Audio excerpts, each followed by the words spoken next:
संतों का सम्मान कर रहे हैं। और एक बार फिर से जोरदार तालियां बजाकर माननीय मुख्यमंत्री महोदय को आप ओके। एक स्मृति चिन्ह पूरा समाज, वाल्मीकि समाज माननीय मुख्यमंत्री महोदय को उससे पहले भेंट करेगा।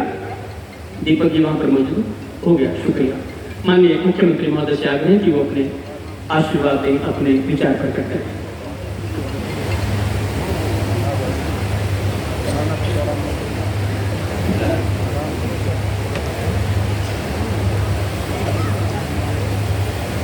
बोलो महर्षि भगवान वाल्मीकि महाराज की, महर्षि भगवान वाल्मीकि महाराज की, महर्षि भगवान वाल्मीकि महाराज की।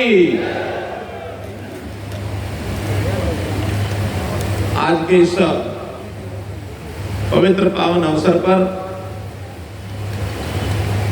संतों के सानिध्य में हमारे दो महान संत हमारे बीच में हैं, श्री मनशा जी महाराज और श्री रवि शाह जी महाराज गन्नौर से। मंच पर विराजमान हमारे इस क्षेत्र के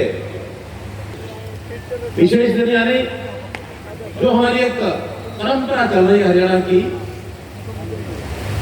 कि हमारे जो संत ऋषि मुनि हैं, संतों के ऋषि मुनियों के जो विचारों का प्रसार ये समाज में किया जाए, क्योंकि उनके बताए रास्ते को, उनकी शिक्षा को ग्रहण करने के लिए आज के युवा, आज का समाज उतनी ही आवश्यकता है जितना शायद उस काल में रही होगी। क्योंकि कोई भी उपदेश है, किसी भी महापुरुष का दिया गया वचन है, उनकी शिक्षा है, वो सार्वभौमिक होती है, सब स्थानों के लिए होती है, सार्वकालिक होती है, सब कालों के लिए होती है।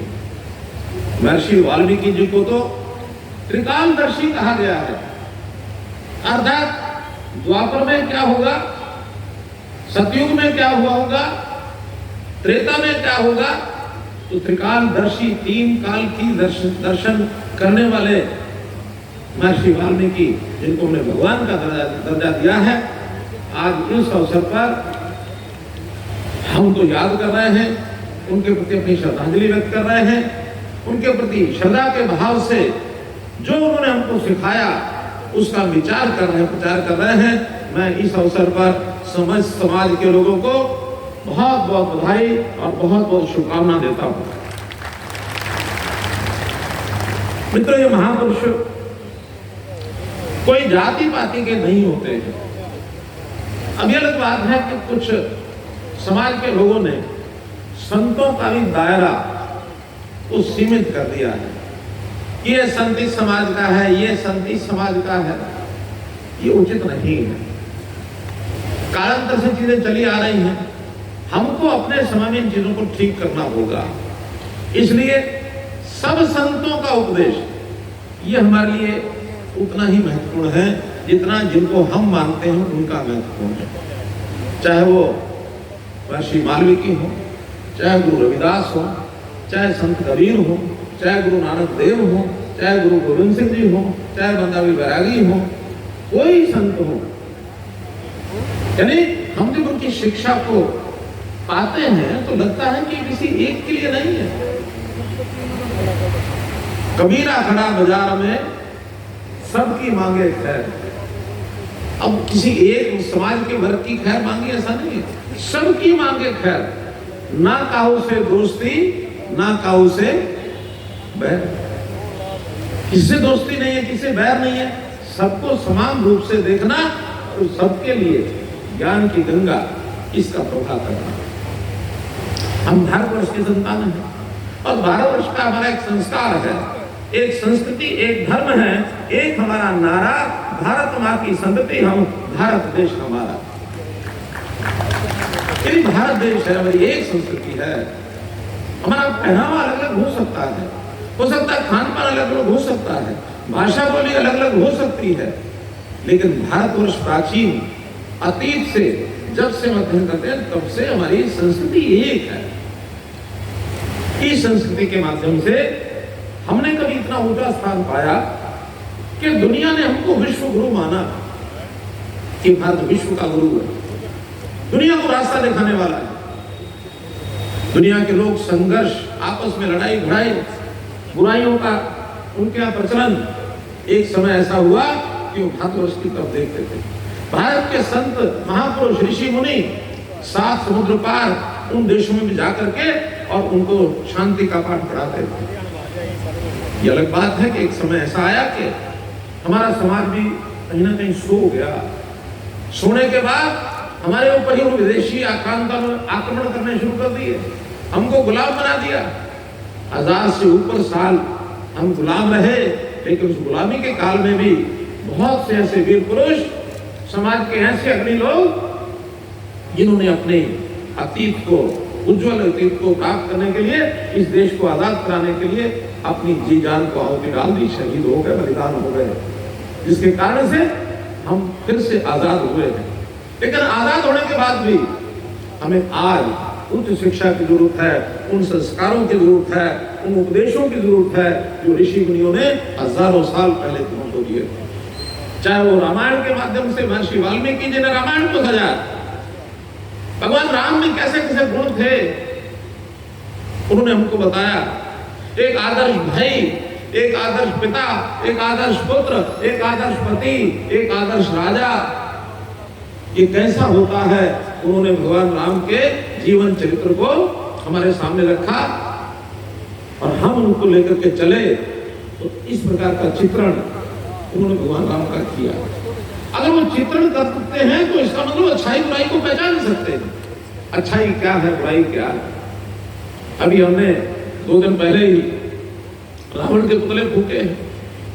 अब रावण का पुतला तो कागज से, लकड़ी से, छड़ियों से बना दिया जाता है, आग लगा दी जाती है, पटाखे, चुनरियां छोड़ दी जाती हैं, एक मनोरंजन का एक विषय बन जाता है। लेकिन क्या इतना ही हेतु है? इतना हेतु नहीं है, बल्कि सदियों से ये चलता आ रहा है। इसको याद कराने के लिए एक उत्सव के रूप में, त्योहार के रूप में, परंपरा के रूप में हम लगातार करते रहते हैं। इसलिए कि उन सब बातों को याद रखें जो उन्होंने शिक्षा के रूप में हमें दी थी। तो मित्रों, भाई बहनों, आज मैं इस अवसर के ऊपर भगवान महर्षि वाल्मीकि जी के जीवन से प्रभावित होकर के, और मैं एक ही बात कहना चाहता हूं कि जो भगवान राम वनवास के समय महर्षि वाल्मीकि जी के आश्रम में चले जाते हैं, तो भगवान राम स्वयं जब महर्षि वाल्मीकि जी के आश्रम में जाते हैं तो इसमें से हमको पता लगता है कि रामचंद्र जी भी महर्षि वाल्मीकि जी को कितना बड़ा स्थान देते थे। और फिर उन्हीं के जीवन को लिखने के लिए महर्षि वाल्मीकि जी ने कलम उठाई।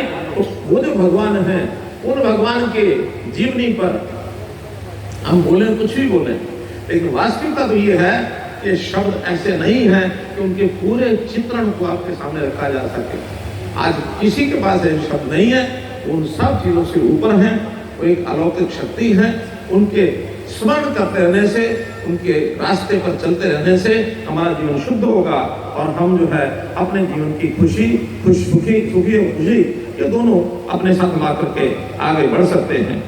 वेदों के वो ज्ञाता थे, ब्रह्म ज्ञानी थे, और ऐसा जो उन्होंने, जैसा मैंने बताया कि त्रिकालदर्शी होने के नाते रामायण के माध्यम से जो आज उन्होंने शिक्षा दी है वो आज भी प्रासंगिक है। इन सब ऋषि मुनियों के विचार को आगे बढ़ाने के लिए, जैसा बताया कि हमने एक योजना बनाई है कि संत महापुरुष विचार प्रसार योजना सरकार की ओर से कभी राज्य स्तरीय करेंगे तो कभी जिला अनुसार कराएंगे। राज्य स्तरीय, अगर मैं महर्षि वाल्मीकि की जयंती की बात करूं तो जैसा बताया कि सन 2015 में सबसे पहले हमने कैथल में और महर्षि वाल्मीकि की जयंती मनाई थी। इसी प्रकार बहुत बड़ा एक इकट्ठ हुआ था। दूसरी बार हमने जींद में प्रदेश स्तरीय कार्यक्रम किया था और आज प्रदेश स्तरीय कार्यक्रम, हालांकि महर्षि वाल्मीकि जयंती तो शायद 10 तारीख को है, शरद पूर्णिमा के दिन होती है। शरद पूर्णिमा के ऐसा कहा जाता है कि उस रात को चंद्रमा जो है, चंद्रमा 16 कलाएं संपन्न होती हैं चंद्रमा की रोशनी में। तो 16 कला जो संपन्न, इस प्रकार का जो चंद्रमा का एक विशेष जिस दिन प्रभाव होता है, उस दिन महर्षि वाल्मीकि जी का जन्म है, तो निश्चित रूप से वो सारा भी एक प्रभाव करने वाला ये विषय है। तो हम पुनः उनके